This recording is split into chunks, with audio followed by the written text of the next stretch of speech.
चांदूर बाजार येथे जीवघेणा कट उघड, 3 जणांविरुद्ध गुन्हा दाखल.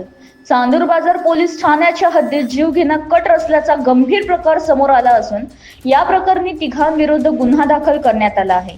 पोलिसांनी दिलेल्या माहितीनुसार तक्रारदार अभिजित तायडे वय 40 राहणार कोल्हा काकडा यांनी तक्रार दिली आहे. त्यांचे नातेवाईक असलेल्या एका राजकीय व्यक्तींच्या विरोधात राजकीय देशातून त्यांना अपघाताचे स्वरूप देऊन ठार मारण्याचा कट रचण्यात आल्याला आरोप केला आहे.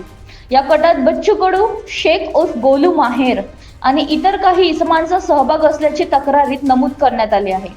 डिसेंबर महिन्यात आरोपींनी गुप्त बैठकीत हा कट रचल्याची माहिती समोर आली असून एका साक्षीदाराने त्या संभाषणाचे मोबाईल रेकॉर्ड केल्याचेही सांगितले. तक्रारीनुसार आरोपींना तक्रारदाराला जीव मारण्यास प्रवृत्त केले तसेच त्यांच्या कुटुंबियाला जीवितहानीही धोका असल्याचे नमूद करण्यात आले. या प्रकरणात चांदूर बाजार पोलीस ठाण्यात भारतीय दंड संहितेच्या संबंधित कलमान्वये गुन्हा दाखल करण्यात आला असून पुढील तपास सुरू आहे.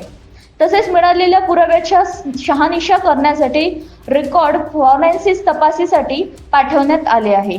ही माहिती पोलीस अधीक्षक विशाल आनंद यांनी पत्रकार परिषदेत दिली.